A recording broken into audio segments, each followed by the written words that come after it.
Welcome to Tokyo Game Life, a Tokyo-based video game podcast focusing on Nintendo and gaming culture in Japan's capital. Your host Mono here to bring you a slice of gaming life from Tokyo. Today, returning guest Dale joins as we chat about the awesome Pokemon Kogei exhibit, where Japanese craftsmen created amazing Pokemon-themed art pieces.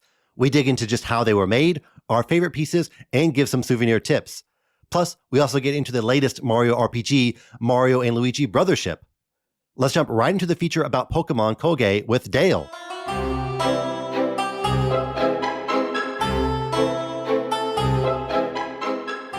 Today's feature is about the Pokemon Kogei exhibit happening right now in Tokyo. But I'm not alone, as I'm joined by a very special guest. So guest, please introduce yourself. Hi everybody, hi listeners, I'm Dale. You can find me on YouTube with my name Dale Clayton. I've been in Japan for a few years now, love Japanese games, and on my YouTube channel you can find reviews of what I've been playing recently.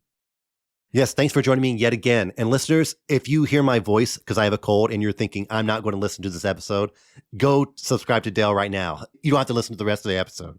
Subscribe to Dale right now.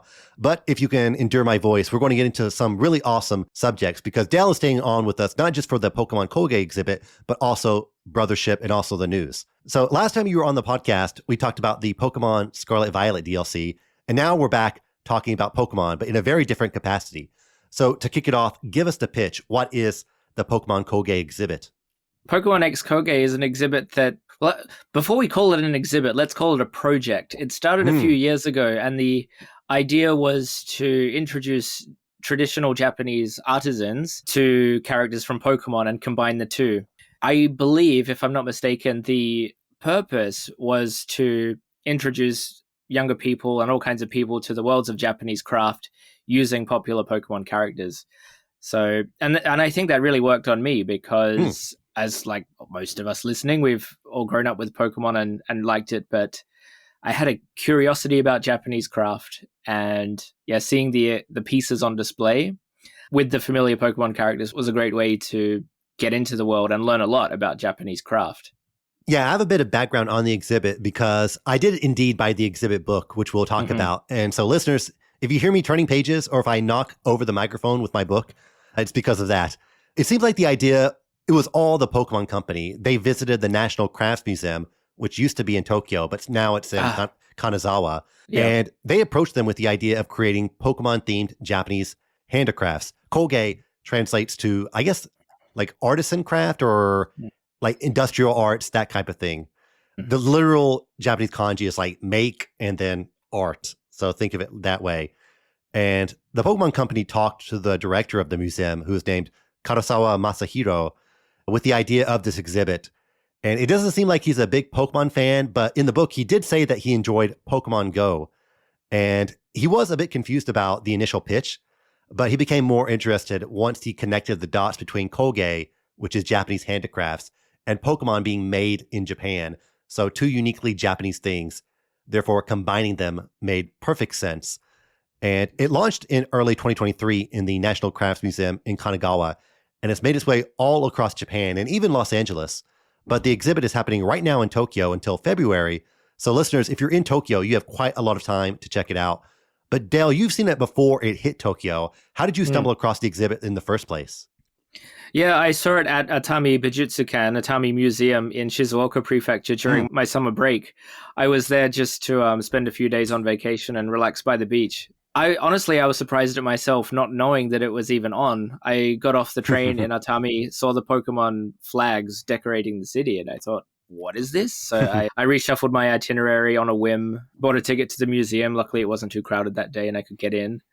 And yeah, it just blew me away. So I went there without even knowing the exhibit was on and loved it so much. I also bought the book at that time and recommended it to a whole bunch of people. And then when I saw it was in Tokyo, I thought, well, I've got to go again and take someone with me who hadn't seen it the first time. So. Pokemon will find you no matter what. So you don't need to go search for it. And since you visited the Tokyo exhibit, and we want to dig into mainly that because that's the one I've been to, would you say there are any notable differences between the Atami exhibit and the Tokyo one? Yes, there were 3 brand new pieces on display at the Tokyo exhibit, which debuted at the Tokyo Azabudai Hills exhibit. They were the big metal Mewtwo that wasn't in Atami. as well as the arabesque pottery of Bannet and Litwick. Ah. Those were not in Atami either. Consequently, you won't see them in the book that you can buy there, and there's no merchandise of those characters, unfortunately, because they were brand new for this event. The Tokyo exhibit is in Azubudai Hills in Roppongi, which just opened up last year, so it is a pretty new shopping locale in the city. Now, before we get into the nitty-gritty of the exhibit, did you do the stamp rally? No, I didn't do the stamp rally. I actually didn't know there was a stamp rally on, and I was a little bit pressed for time. I didn't actually see the stamp rally until after I'd been to the exhibit, and I had plans after, so unfortunately I didn't do it. But had I known, I certainly would have done it. Yeah, the Pokemon Kogei exhibit, it's more than just a gallery. There's a stamp rally, there's a souvenir shop, a cafe, and we'll get into all of it. And I actually did have a few people stop me and ask, hey, where are the stamps? Because they saw me with my stamp book out. But they're all in Azubudai Hills and Mori Tower, which is nearby. So they're not that spread out, but half are in Azubudai Hills, half are in Mori Tower. And you get a sticker if you complete the stamp rally. There's a Jolteon sticker, a Shaman sticker, and a Venusaur sticker. So I wanted the Venusaur sticker, and me and my wife, we both completed it, and neither of us got the Venusaur sticker. So I need to go back and redo it or something. So let's get into the exhibit itself. Now, we're going to do our best to describe these things because they are very much something you got to see to believe. But Dale, what piece would you say stood out the most to you? That's a really difficult question. Something my mind keeps coming back to is there's a series of vases that are made with a technique called yakushime, which is pottery that is fired in a kiln, but it's a very long, high-temperature firing, so it gives the pottery a kind of burnt appearance. And they used that technique to make pieces of fire-type Pokemon. So there's a Charizard, there's a Vulpix, and my favorite piece is probably the Moltres. It's this vase which looks like it's been split open with Moltres's head coming out. And I was just amazed that they managed to get such sharp, defined flame shapes using this traditional pottery technique. I don't know how they did it, but that piece, just thinking about the production process of that piece just blew me away, as did so many other exhibits. But yeah, that one's what came to my mind just now. Yeah, that one's really great. And you touched on something that, I wanted to get into is that there is a very strong connection between the Pokemon and also the type of craft and how they made it. So it's definitely a lot of thought. It's not just somebody said, oh, make a Pikachu vase. The artisans had a lot of freedom when it came to both picking the Pokemon and what they wanted to do. And for me, I think one of my favorites is Venusaur because that's one of my favorite Pokemon. And yeah, Venusaur is like this realistic ceramic pottery version. And it's from an artist named Imai Sadamasa, who is a third generation potter. So he's got pottery in his genes. And it all led to this moment to create Venusaur. And he also has like a really awesome Kingler and a Squirtle right next to it. And they're both, I say it so many times, but realistic. I guess somewhat similar to maybe Detective Pikachu. How would you describe these pieces? Yeah, I think so too. The person I was with described them as a bit cursed. And I don't want to say it like that, but it's a unique take on Pokemon that does look, not quite realistic, but just a little bit, I don't know, I want to say intentionally creepy. But I still really like it. And that Venusaur in particular is one of the most striking pieces there. I think that's why they've led with that in a lot of the promotional materials. It's really got to be seen to believe that one. Yeah, you want Venusaur to be a little gnarly looking because he's not supposed to be a cute Pokemon. You want him to look a little mean, a little, not creepy, but like, oh, he's been through some battles. And also picking Kingler was a smart idea because Kingler is also one of those, they're kind of like an ugly, rough Pokemon. The Squirtle looked a little creepy, I have to admit, because he's not supposed to be looking like that, but it's an interesting version of Squirtle. So yeah, we've talked about these pottery, but there's so many different other types of artisan handicrafts there. So were there any pieces where you thought, how in the world did they make this? Yeah, there was one small piece, and it's a lacquerware box, and it's covered with, there's a whole series of them, but the one that stood out to me the most was one that's covered in unknown. Yes. And I happened to watch the video that they were playing in there of how it was made. They used a laser cutter to make these tiny, tiny little unknowns that were painstakingly put on with tweezers, and it was, covered with layers and layers of lacquer and washed and lacquered again. And it's got this black, but the way it catches the light, it's got all these little rainbow unknowns that just literally jump off the piece. And just seeing how intricate and how much of a hassle that would have been to be made, I just thought, I can't believe someone spent, hours, days, weeks putting that together for such a small box, but it really does stand out. Yeah, that was definitely one I really wanted to highlight. The artist is named Ikeda Terumasa. They're hard to describe because they are sort of like Japanese style boxes, I would say, almost like a tea caddy.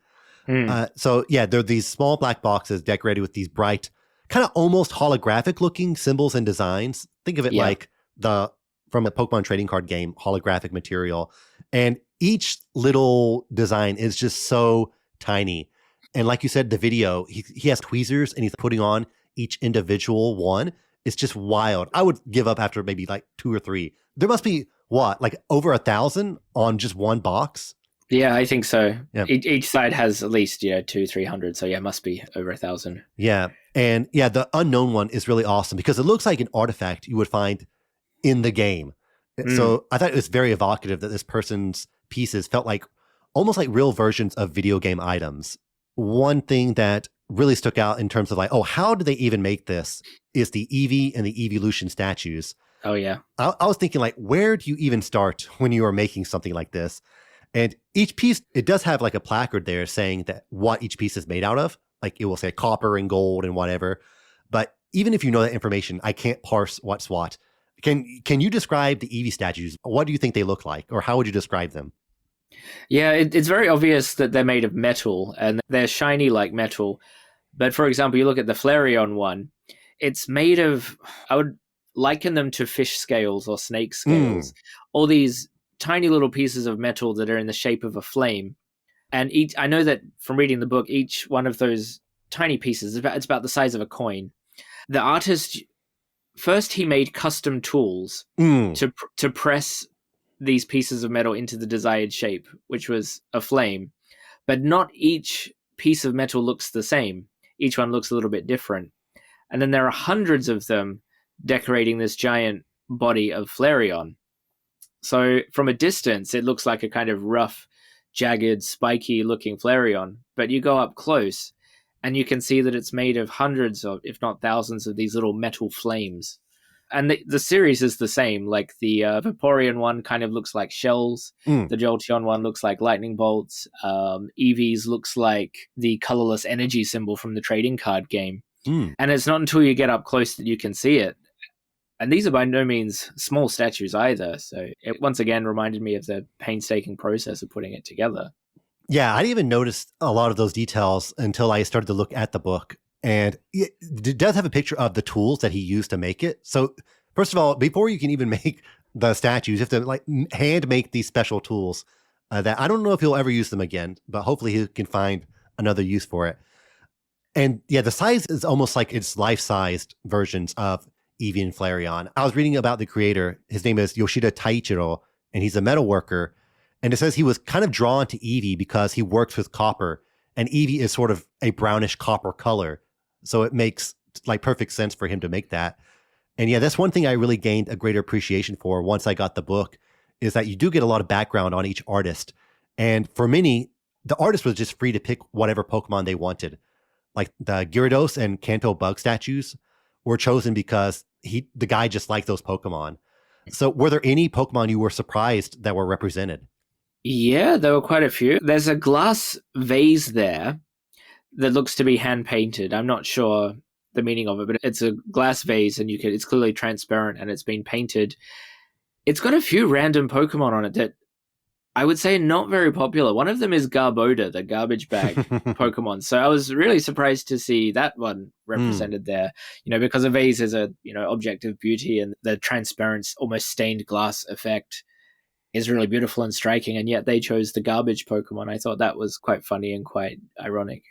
Yeah, there's a ceramic Litwick, which I would say is, a bit obscure. I know a lot of people like Chandelure, but I don't know about Litwick in particular. What about the type of craft? So we've mostly been talking about like ceramics and pottery, but there's a lot of other types of Kogei here, a lot of other types of handmade art.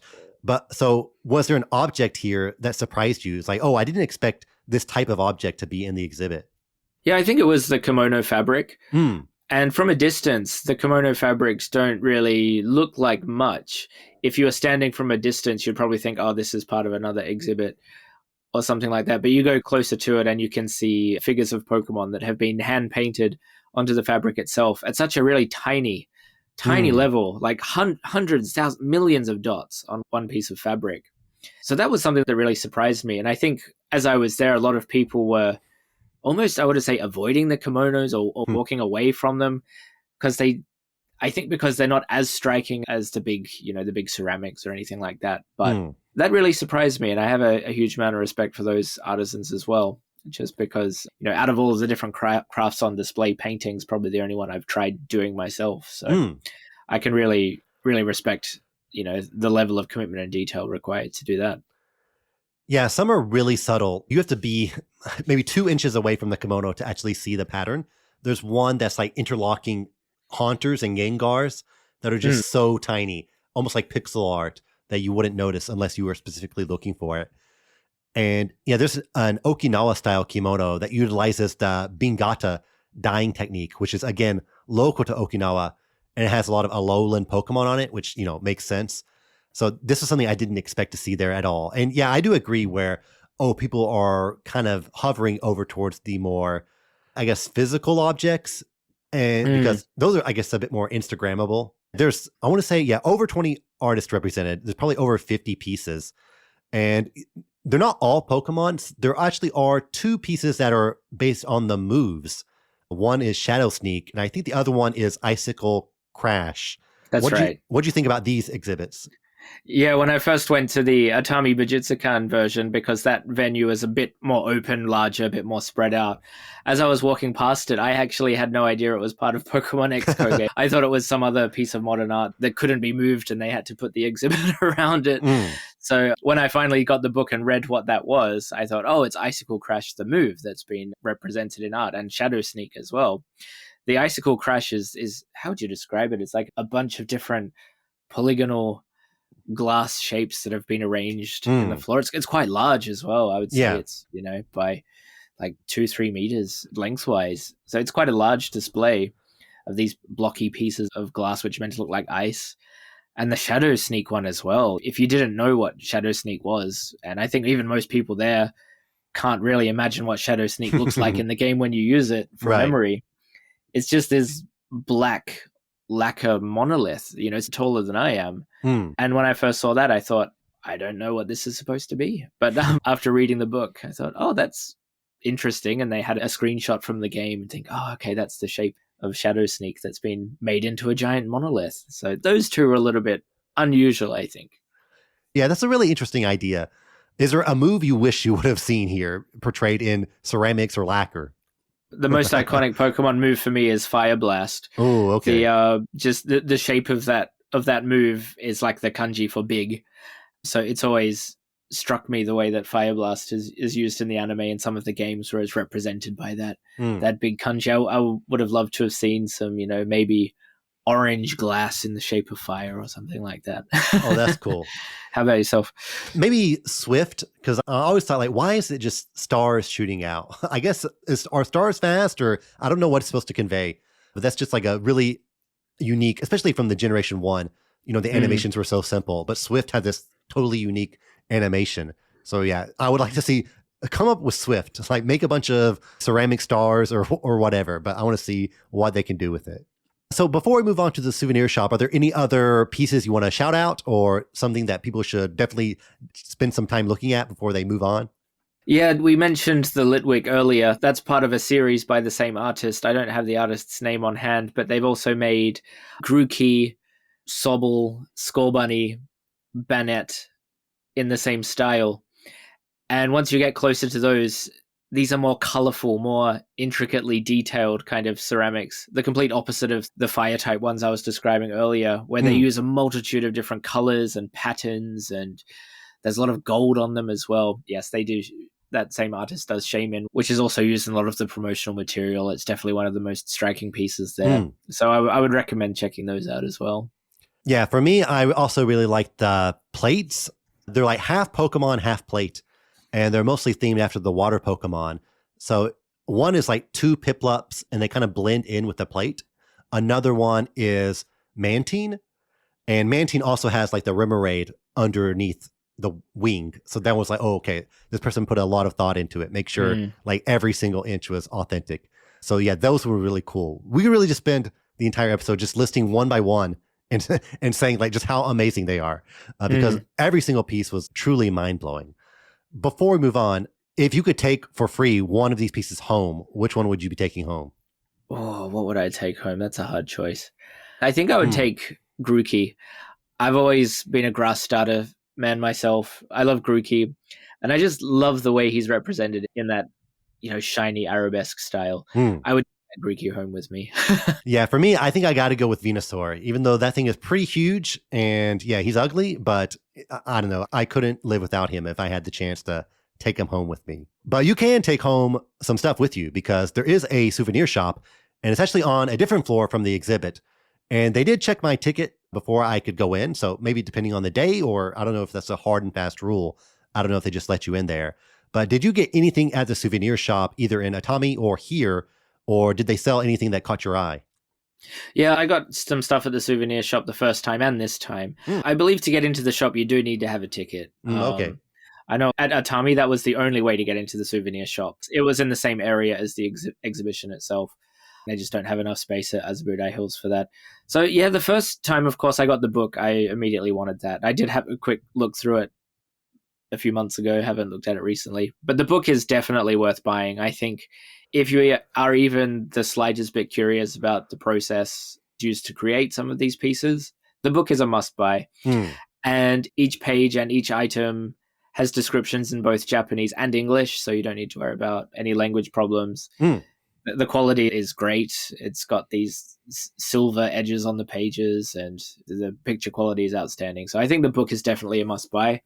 From memory, it was about 3,500 yen, so not too expensive. I think that's definitely the best thing you can buy. Besides that, I got a couple of pins, I got a couple of magnets, I got a keychain the first time. The second time, I got the Pikachu. The first time I didn't get the exclusive Pikachu because I thought, I don't need enough. Because I kind of wanted it at the time, and I thought, I don't need any more plushies. I should say I bought a t-shirt the first time too. But then the second time I thought, well, I came back a second time. I need to get it. So yeah, I got the exclusive Pikachu wearing a kimono.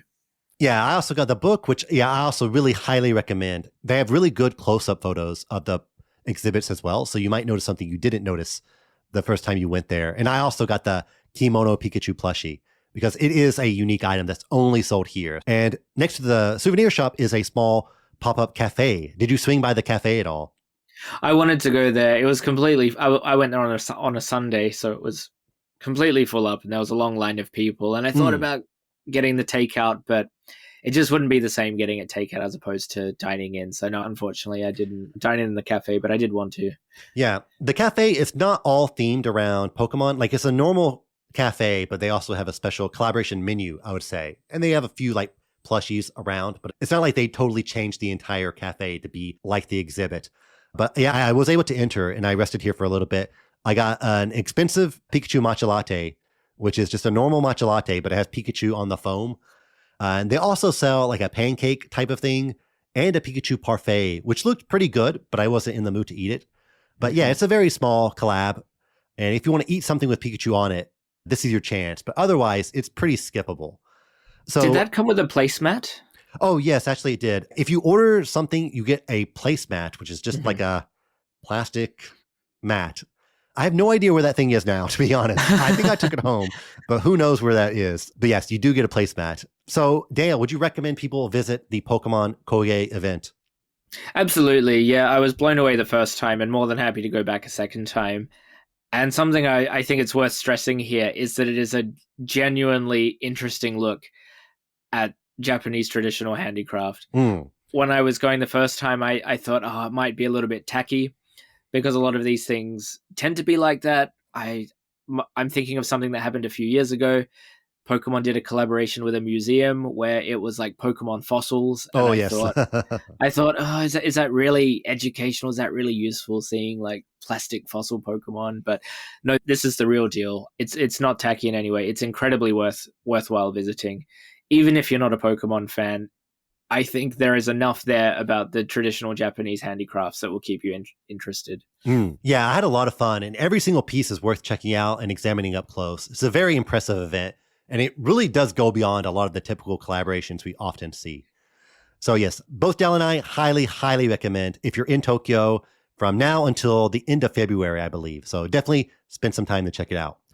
All right, Dale, you're going to stick with me as we move on to the games and talk Mario and Luigi Brothership.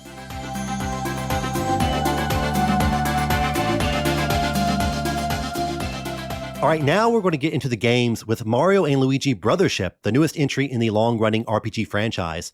It's developed by Acquire, who some may know from Tenchu and Way of the Samurai, but most recently, the co-developer of Octopath Traveler. But if you look at the credits, there are some people who worked at Alpha Dream who are also working on this game, and Chihiro Fujioka, who was the director of Super Mario RPG and a designer on the past Mario and Luigi games, is also credited. So it is a true blue Mario and Luigi game. But where does it rank? Well, we're going to tell you right now. So Dale, before we board the Brothership, what's your history with the Mario and Luigi series? Yeah, I've played all of the games except Partners in Time. I own Partners in Time, but I just haven't gotten around to playing it. The first game I played in the series was Dream Team, because I'd never played a Mario and Luigi at that time.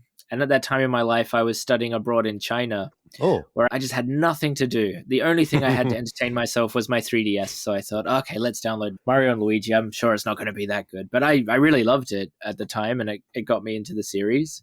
So I played Superstar Saga when it came to the Wii U way back when. And throughout the years, bought some used copies of Partners in Time, which I haven't played.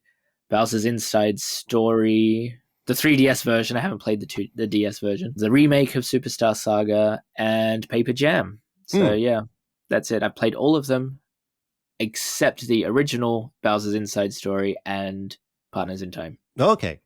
Yeah, mine's pretty spotty. I played Superstar Saga on the GBA and liked it. I skipped Partners. Then I played Bowser's Inside Story on DS and I loved it. It's one of my top 5 favorite DS games.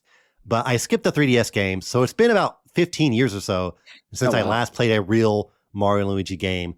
So I'm not a super fan, but the series has shown some glimmer of greatness with Bowser's Inside Story. So let's get into it. Actually, before we start, are you a little disappointed that the island where your home base is not called the Brothership? Yeah, I was actually going to bring this up.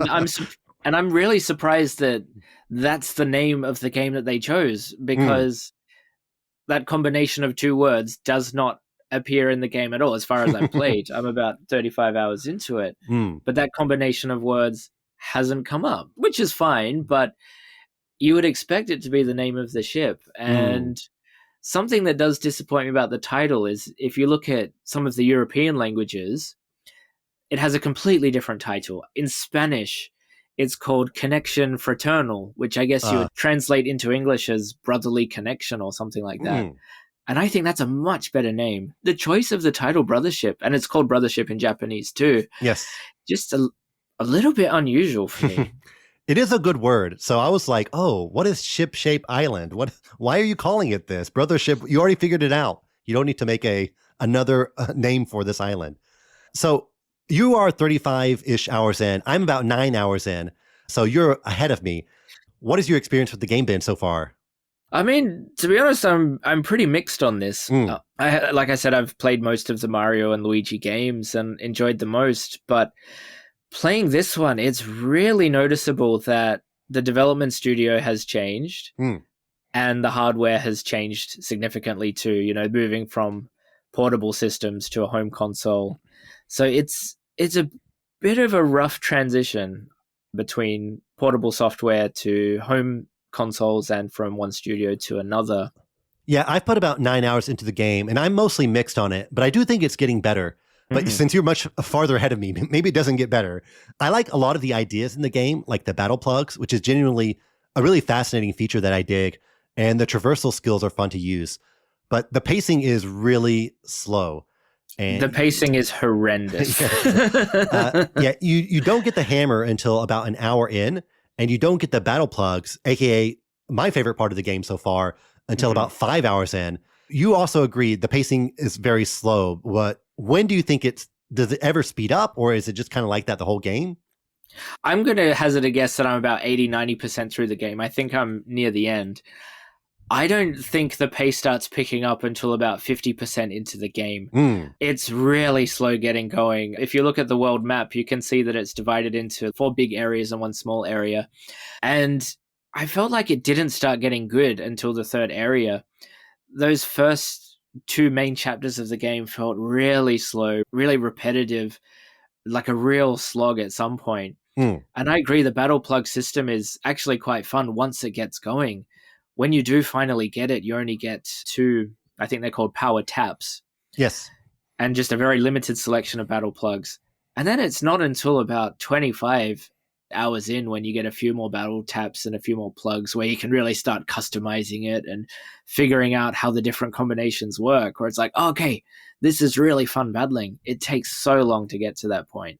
Yeah, I think by hour 1, you need the hammer, you need a bro move, and you need the plugs.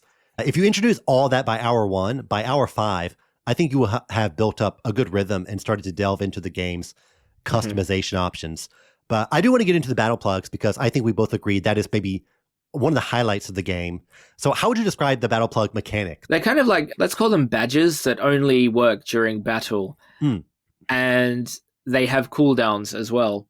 So if you have a battle plug equipped, you get a bonus. For example, like the 2 early ones you get are called Kaboom and Surprise Iron Ball. If you attack an enemy with a jump, then a Surprise Iron Ball will fall after your jump, doing a bit of extra damage. If you have Kaboom and you jump or use the hammer, then surrounding enemies will also get a bit of splash damage as well. I believe they have cooldowns of 10, so you can use them 10 times before they can't be used. And then they require 10 more turns of battle to be recharged to use again. It is almost like a make your own attack system. Because, for example, you have the Kaboom and the iron spikes. So the Kaboom lets you have an AoE attack, and then you can combine that with this extra attack. So if you do both, then, you have an AoE attack where all the enemies are hit with this extra attack. Or you can do a single attack, like you can make it dizzy, and then have this extra attack on it as well. So it is like almost move customization where you're making your own moves. And that's really, interesting. And the cooldown, I think the cooldown is a little long, but it also does force you to, switch it up, because I can definitely see where, okay, I'm just going to stick with the Kaboom and the Iron Ball the whole game. What do you think about the cooldown system? I think at the beginning, in those first few, areas, I think it's not good because, like everything in this game, the pace is so slow. Your favorite plugs can't be used for such a long time. But then when the game finally does get going and starts introducing new plugs, it doesn't feel boring because one cools down and you think, okay, I've got to change it to something else now. But you have such a variety to choose from that you can go from one battle style to another, and both are equally fun. Where at that initial part of the game, it feels just like everything else. It's very slowly paced. So the battle plug's actually quite an interesting mechanic that I kind of wish that they led with it early on instead of waiting until you get through 5 hours of the game to introduce. Yeah, me too. Absolutely. One thing I also really like is the art style and animations. What about you? What do you think about how it looks now that Mario and Luigi is in HD? Well, I like the way that Mario and Luigi themselves look. I love the way that they're represented and animated. It's like the box art of old games is animated and brought to life, and I love that. But in terms of the environments and the new NPC characters that they've added to this game, I can't say I'm a huge fan, especially the first half of the game. The environments get a bit more interesting about halfway and especially towards the end. But the first half of the game, I felt like every island almost looked the same. If you're going to be doing an island hopping game, I think of something like The Wind Waker, where you go to a different island and it's like, oh, okay, different species of NPCs and very different environmental backgrounds. So the first half of the islands tend to have the same color palette. There's a lot of yellow there. And when you go to the first island, it's like, oh, okay, these NPCs, little people with power sockets for faces. That's cute. And then I can't wait to see what other characters live in this world. And then you get to the next island and it's the same race of people. And then the next island is the same race of people again. I had really hoped there'd be more, diversity in NPCs here. You look at the remake of Thousand Year Door that came out this year, and that's filled with so many different characters and, species, Right. and all kinds of things. And then you play Brothership and it's just like, oh, okay, it's the same set of NPCs just in a slightly different color. I didn't really like that. Which do you like more, the plug people from this game or the light bulb people from Princess Peach Showtime? I think I dislike them equally. Maybe this one wins out a little bit more. There's a little bit more diversity there, at least in terms of silhouettes. Like the light bulb people were just one silhouette for the whole game. At least you've got, skinny ones, fat ones, male, female. Yeah, I do like the animations quite a bit because they are very expressive. And also, there's some parts where you can see the silhouette of the Mario and Luigi. And it does look like they're silhouettes that you see on the box art of the game, which is really cool. They do look like Mario and Luigi from Mario and Luigi in HD. So it is interesting how they were able to adjust it just a little bit so it stands out compared to its Odyssey or Mario Party design. And I do kind of like almost like the shading of Mario and Luigi, where their color gradient kind of blends in with a little bit of blue.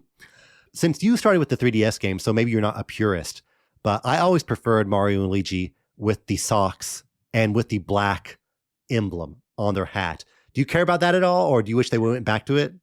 Honestly, I have no idea what you talk about. Okay, because I want to say in the 3DS games, or maybe even in the DS games, but go back and look at Superstar Saga's original art, and maybe also Partners in Time, the original art, because Luigi, at least, he used to have striped socks that you could see very clearly. And also on their hat, their emblem used to be black. Like the M was black and the L was black. So looking at it now, I've just pulled it up. Yeah, you're right. Yeah, these are iconic differentiating marks for the Mario and Luigi series. But they eventually got rid of the socks and they got rid of the emblem. But I kind of wish they would bring it back. Let's talk about the island mechanic where, there's different islands that you visit and they're all like mini JRPG zones. What do you think about the island mechanic so far? Yeah, like everything on the game, I'm mixed on it, and I feel like it doesn't quite live up to its potential enough. I feel like if you're doing an island hopping game, each island should feel really distinct from the last one, with something very, very different each time. It does get a little bit more interesting and diverse, like past halfway. I feel like a lot of them are kind of feel a bit generic. A lot of people love to give Paper Jam a hard time because it defaults to generic Mario environments. It's like, here's your desert world, here's your forest world. And they do the same thing again here in Brothership, just with a slightly different art style. Right. So I've felt like some of the islands could have made a much bigger impression. I don't know if you're up to it, but there's one in the first half of the game where the island is literally just a maze. And honestly, it's so troublesome playing that level. It's like, okay, I have to backtrack through the maze again. And I thought that was a little bit not so interesting. Yeah, my most recent island is one where I forgot the name of it, but you're kind of in like an apartment building or like a condominium. Lot of Coins Island. Yeah, that one, Lot of Coins Island. I think that one's kind of interesting because it is more of like a puzzle focused island. You have to figure out the passcode, and then you have all these sort of clues to figure out the passcode. So that island I thought was a good change of pace. Do you have a favorite island at all, or one that really exceeded your expectations? I don't want to spoil anything, but in the second half of the game, the third area of the sea has a distinct theme. And I really liked that. The first island that you get to there, it's got two opposing themes happening on the same island. And I really liked that. I love the way it was represented visually. It looks so much more exciting than anything in the first half of the game. And that's when I finally felt like, oh, okay, here's some real creativity on display. Now it's looking a little bit more interesting. Another new mechanic is Luigi logic, and also just kind of separating Luigi from Mario in general. What do you think about Luigi's role in this game or how you control him? Yeah, there's a lot of discourse about that, isn't there? I've heard a lot of people saying like, oh, they've relegated Luigi to an NPC in this game. But I feel like it doesn't feel that detached from previous games for me. It's been a while since I played any of the previous games, but it doesn't feel like such an insult to the character's legacy. But I think what most people have noticed on is Luigi's command select is now A and his attacks are B. Yes. And that still throws me, 30 plus hours into the game. Nintendo can't just forcibly undo 20 years of muscle memory on us like that. I'm constantly messing up Luigi's attacks. That's the most shocking thing so far. Yeah, it is strange where if you think about it, 99.999% of RPGs, there's only one button for the command selection. But this one game changes it to all those other RPGs, and then everyone kind of throws a fit, which is also, I guess, a quality of the Mario Luigi series where it's so unique. So if they change something to make it quote unquote normal, then, it kind of lost some of the essence. I agree. But yeah, you still do press B for Luigi and when you're actually doing the attacks and to make him jump on the field.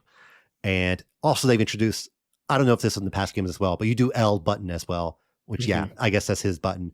And you can kind of send Luigi off to do something like break blocks or activate something. And sometimes I do like this mechanic where, okay, Luigi is in one area and then Mario's in a totally different area, but they're still cooperating with each other. Like Luigi is hitting something with a hammer and Mario is jumping. So I don't mind sending Luigi off to do something because it is sort of still in tandem with Mario. So it's not like he's doing something totally different from what you're doing. But yeah, the command change is a little funny. It's not a deal breaker with me, but I also think, I guess people who have never played Mario and Luigi would never even think about that you typically would press B in this situation. Do you have any other thoughts about Mario and Luigi Brothership before we wrap up? Or what would you like to see in the future from other Mario and Luigi games if they do make a new one? If they do make a new one, I think they should really assess players' feedbacks and critiques of this. I think if they're going to continue this series with this studio of Acquire, there's a lot of potential here for them to do great things, but I think they need to refine a lot that they attempted here, streamline the experience, really work on the pacing. And I would like to see, more diversity in characters as well. I found the story of Brothership is also not very interesting until about 3/4 of the way through. I think it really does pick up once a certain character arrives. I'm sure you can guess who it is. So I would really like to see them fix up the pace and just really listen to what people are saying about this game. I know everybody saw that IGN gave it a 5 and thought, what? I think 5 is too harsh of a critique. But in terms of a lot of people are saying the same things in terms of negative aspects of the game, I really think they need to listen to the player feedback and really tighten things up a bit. Yeah, I would say definitely the pacing is maybe the number one problem where stuff is just introduced so slowly, but a lot of the ideas are good. Like the battle plug mechanic is really interesting. And I do like the typical flow of the battles and how they're interactive. But yeah, it just takes so long before that kicks off. And I think they really need to just speed things up, like make it a little faster. And yeah, the writing, there are some funny parts, but I'm one of those people who think if you're making a Mario RPG, literally every line of dialogue needs to be a joke. It doesn't have to be like a good joke, but it needs to be funny, or at least attempting to be funny. I did a side quest where, okay, I got this letter from somebody's mom and I gave it to them. And the mom was like, oh, I'm so worried about you. Here's the gift. I hope you do well, which, is sweet and everything. But like, where's the funny? I want to be laughing. The side quests themselves are so meaningless.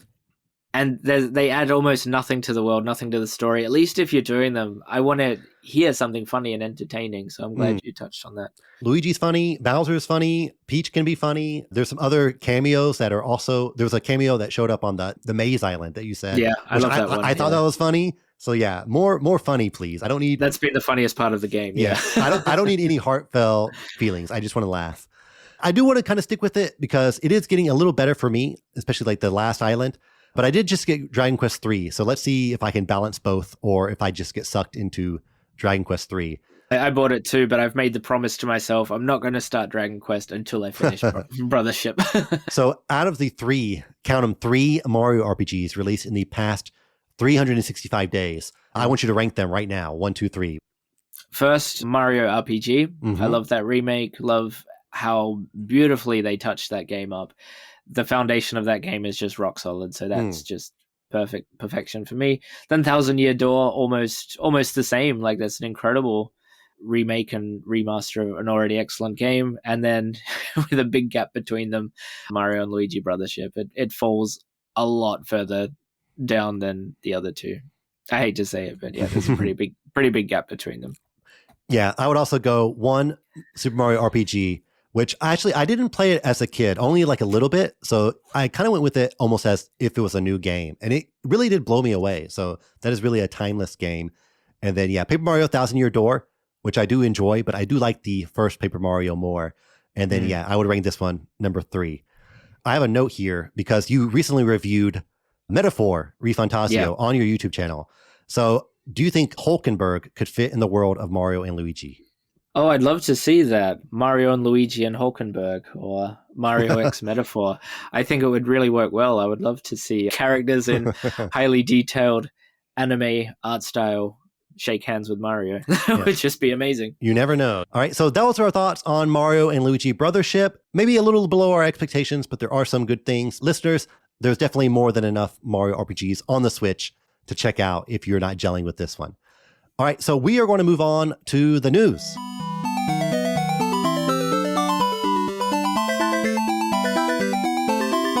All right, so Dale, you're with me in the news section as well. And I think maybe the biggest Nintendo news item is that Donkey Kong Country at Universal Studios Japan finally got a date, December 11th. So I want to hear your thoughts about the new expansion to Super Nintendo World in Universal Studios. First of all, have you been to Super Nintendo World at USJ? Yes, I have. I went there in summer 2021. So it was still the pandemic at the time. And when I went there, it was so quiet. So I rode Mario Kart 6 times in one day. And I know I'll never have that experience again. So yeah, when I went there, it was just an incredible time. Yeah, so the Direct, it was pretty similar to the original Direct where they showed off Super Nintendo World. It's Miyamoto, and he finally reveals Donkey Kong Country, specifically themed after Donkey Kong Country Returns. So no Kremlings, the Tiki guys, whose name I don't really remember. I just call them the Tiki guys. They are the main villain here. So yeah, very authentic to the past Donkey Kong Country games. There's Donkey Kong's house. There's also a lot of the activities that are similar to Super Nintendo World, and the main attraction is a roller coaster. So Dale, what are your initial thoughts on the Nintendo Direct? Are you excited for Donkey Kong Country at USJ? Yeah, absolutely. I've been holding off on going to the Nintendo Museum in Kyoto because I've wanted to do it in the same trip as Donkey Kong Country. So I was honestly surprised that Donkey Kong Country is opening this year. I was surprised that they revealed the opening date of Donkey Kong Country in the US before they revealed this one. So yeah, finally it's opening. So I immediately went on, thought, okay, how do I get a ticket? I could go there in December if I wanted to, but Nintendo Museum is already sold out in December, so I won't be getting there until next year. But yeah, I definitely can't wait to check it out. Donkey Kong Land on the Game Boy was the first game that I ever owned and completed. So the Donkey Kong series is incredibly special to me. I was more excited for Donkey Kong Country than the Mario area of Super Nintendo World. Super psyched for it. Yeah, I'm definitely more of a Mario person, but I do know many people who are like, oh, DKC was my thing, especially in the SNES era. What do you think about the theming that is based on the Wii game that is being re-released soon? Would you have liked to see more inspiration from the SNES games or from Tropical Freeze, or do you think it's just fine as it is? I mean, I think it's fine because it's not only the Donkey Kong Country Returns theming, it's also the track from Mario Kart. I think that's what people are going to recognize more than Donkey Kong Country Returns is like, oh, this is the Donkey Kong track from Mario Kart. So I'm not really surprised they went with it. And the remaster of Donkey Kong Country Returns totally makes sense, you know, why they're releasing it now. They could have released that ages ago. Yeah, I'm indifferent to the Tiki Tong tribe or whatever they're called. I remember when Returns first came out on the Wii, I was a little bit disappointed. I was so hyped for that, and it just didn't quite live up to my expectations. But then Tropical Freeze came out a few years later, and that's one of my favorite games ever made. It's like Retro Studios listened to every single piece of feedback they got on Returns and really fixed what they'd started and delivered just a top tier Donkey Kong game. So I don't mind the Returns theming. I would have, of course, preferred more country style theme. Would have loved to have seen King K. Rool, but there's no trace of him to be found. There might be, I want to say there's probably a K. Rool or Kremling cameo or Easter egg somewhere. I just got to think it's got to be somewhere. maybe on the ride, you never know. But yeah, let's talk about the ride a little bit. It's called Minecart Madness. And originally this was supposed to open up in spring of 2024. And it's been delayed. A lot of people say because of the minecart ride, because it apparently has some sort of innovative or never before been done concept where you are quote unquote jumping over the tracks like the classic minecart stages in the game. But the way it works is that you are connected via the side, not on the bottom. And for whatever reason, they just couldn't get it to work for so long. But it is finally opening up. What are you expecting from the minecart ride? Yeah, I don't really know what to expect. I think it's not going to be very intense. If you look at that direct, they only showed the incline from the beginning. They didn't show the course that it takes, but that incline itself looks a little bit short. So I think it's not going to be as intense as some of the other roller coasters at Universal Studios Japan. But I think it might be comparable to the Jurassic Park ride. It's Universal Studios Japan, where it's not super scary, but thrilling, if that makes sense. I think that jump in the middle as well is going to really excite people in the same way that if you've ever ridden the Jurassic Park ride, when the gate suddenly opens up and then you drop, it's going to have that kind of feeling, I think. So it's going to be exciting without being too intense. Yeah, I really wanted them to show more of it because that was the thing I'm most looking forward to. And that's the never before done thing in the park. So I really wish they didn't tease that and just showed the entire thing. I really wanted to know, why did you delay it? I wish they kind of pushed that forward. And yeah, some other activities pretty similar to the one in Super Nintendo World where you have your power-up band and there's one where you play bongos and then Rambi comes out and you can also find the Kong letters. What do you think about kind of taking the concept, this sort of gamifying the theme park from Super Nintendo World and putting it into DKC? Do you think it's a little repetitive or are you looking really forward to this type of activity in DKC? No, I love that. And I really love all the interactivity at Super Nintendo World. When I went there, that was one of my favorite things. I had the power-up band and I loved trying to find all the hidden icons that you could scan. I found all of them but one the day I went. I was so disappointed I couldn't find the last one, despite looking all over. The Kong letters might be a little bit more easy to spot. But I love that. I think the interactivity in Super Nintendo World works really well. I'm really excited to see more of it in Donkey Kong Land. I think it's a great idea.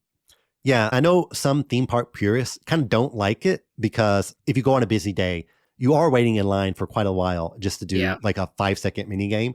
But if you go on a day where it's not so crowded, then I think it's pretty fun to do.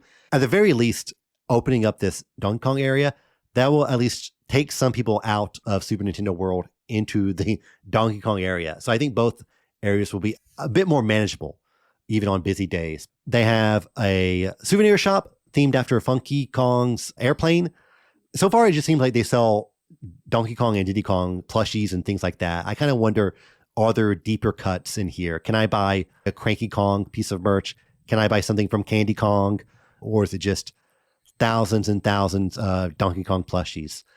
And we also see Donkey Kong himself in the video, and he looks absolutely gigantic. What did you think about Donkey Kong showing up? Yeah, I wasn't really surprised to see him. I don't really go in for the people in costumes. When I went to Super Nintendo World the first time, I just completely ignored Peach and Mario. Like the costume people in theme parks just don't really do it for me. So I wasn't surprised to see him. Yeah, he's pretty big. I don't know how he's going to get through some of the crowds on the busier days. He looks like he's 8 feet tall or something like that. So I am kind of curious. I want to be next to him and just to see how big he is. So I think this is at least one of the more interesting costume characters because is there a bigger costume character somewhere in a park? This is the biggest one I've ever seen, I think. And yeah, I think so too. They have some food as well at Jungle Beat Shakes. The DK Crush Sundae with a mug. So it's shaped like the Donkey Kong barrel. So this is, I guess, a souvenir snack as well. And then you can also just get a tropical banana flavored sundae or parfait type of thing. And there's also a DK Wild hot dog. Are any of the food items interesting to you?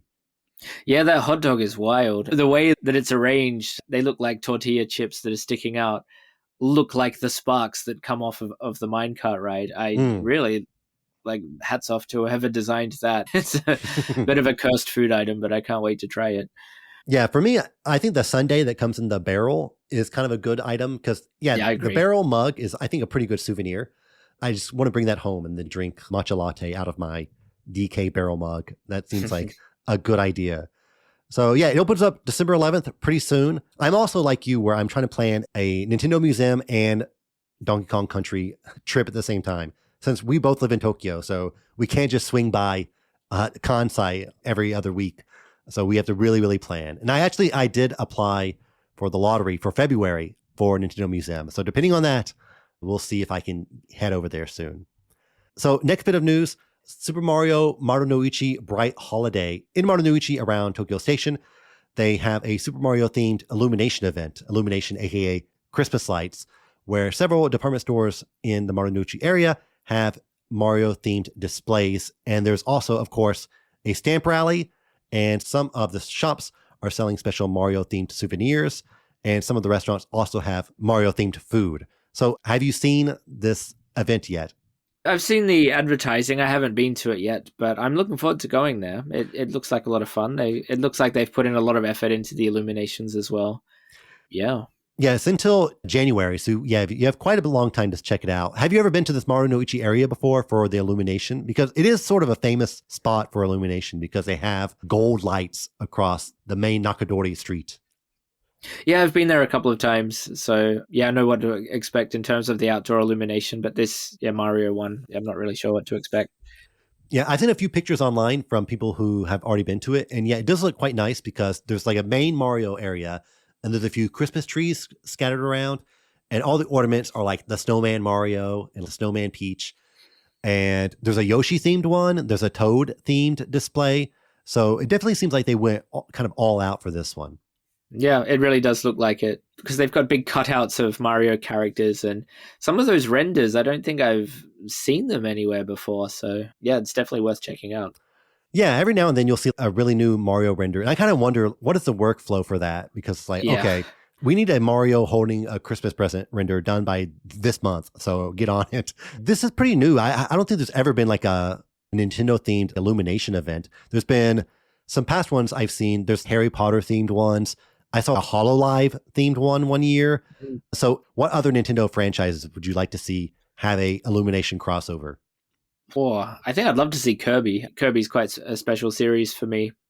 And yeah, in terms of Kirby events, there's of course the Kirby Cafe. I've been to a couple of times, but I feel like we don't see that much of Kirby outside of stores and cafes. So I'd love to see a Kirby one. I think, Kirby of the Stars, Hoshinoko Kirby Exactly. in Japanese. So Kirby of the Stars, so illuminated objects, stars, makes sense. Yeah, Kirby one would be good. I think Pokemon as well. That makes just perfect sense. Maybe they've done one before, but if it's never happened, they need to get on it because I think that would be really, really popular. I'm trying to think Splatoon kind of feels a little weird because that's more of like a summary type of game. Yeah. Metroid Christmas ornaments. She's like a ball, and then you could make like a Samus ball ornament. Maybe that could fit. Or what are some other ones? You could do like a separate DK one, but that's a little strange. Or I think so. Zelda might work. Not really. Well, like the Triforce ornament. I'm sure if you sit down and think hard enough, they could probably think of a Christmas crossover for every single Nintendo property. But yeah, start with Mario, I guess. Last bit of news, Lawson and related stores are having an Earthbound 30th anniversary collaboration. So they introduced a lot of new Earthbound items, even though this game is 30 years old, but Itoi and his company, the Hobonichi company, they are doing everything they can to, I think milk is too harsh of a word, but I don't know another word to describe it. This one singular game has probably more merch than any one singular game in the history of video games. But some of the items they're selling, you can get a Nintendo Switch Online download card that's shaped like Mr. Saturn. So it's 1 year of Nintendo Switch Online if you don't have that yet. And also Loppy and HMV are selling some mother goods like the Mr. Saturn plushie, the yo-yo, the Franklin badge. And there's a Mother 2 or Earthbound Ichiban Kuji selling a lot of new Earthbound items. And also there is a strange crossover between the Country Ma'am and Mother 2 cookies. So are any of these appealing to you? Yeah, I'll definitely get a box of those cookies. I love those cookies anyway. But yeah, Earthbound is one of my favorite games. Yeah, Itoi and Hobonichi will do everything with that game except remake it. And I've got so much convenience store Ichiban Kuji stuff in my house. So I welcome more of it. This is, as far as I can remember, the first time Earthbound has had an Ichiban Kuji, at least since I've been taking notice of Ichiban Kuji. So I'd love to get one of those glass mugs if I can get that. I'd love the Satin Valley glass mug. I really want one of those. So I'll definitely be getting it. Yeah, the Ichiban Kujis are just a lot of fun. I always pick something up. The mugs are definitely one of the newer items, but there's also the Mr. Saturn piggy bank. So I guess that's something they haven't tried before. And I think the last one prize is just like a giant Mr. Saturn, if you need one of those. I do like those cookies as well, but I'm not quite sure. Are there cookies in the game? Or I don't really remember so strongly about the connection between Mother 2 and cookies. But it doesn't seem like a special flavor. It's just like the box has Mother 2 on it. But yeah, I will probably buy it just to see. And it does come with like some sort of card inside. So I guess that's an extra souvenir. But yeah, I'm always impressed about just how much Itoi can get out of specifically Mother 2.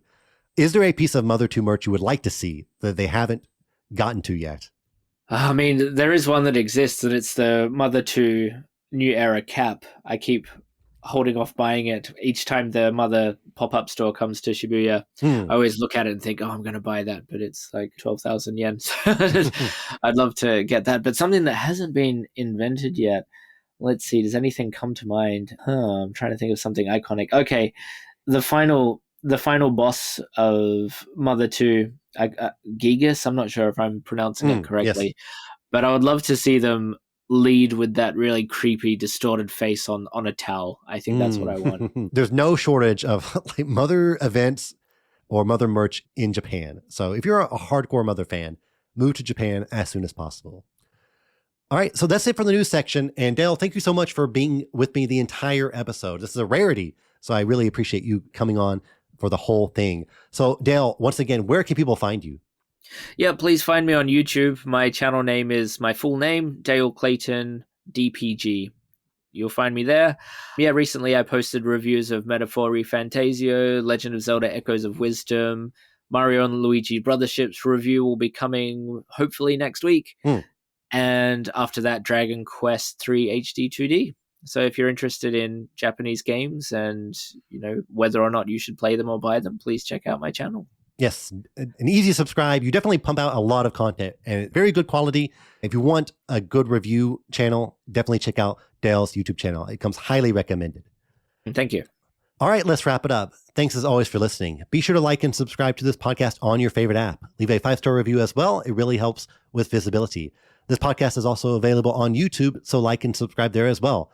I'm on Twitter, Threads, Blue Sky, Instagram. Just search for Tokyo Game Life or find the links in the podcast description. If you like the podcast, be sure to share it with your friends and on social media.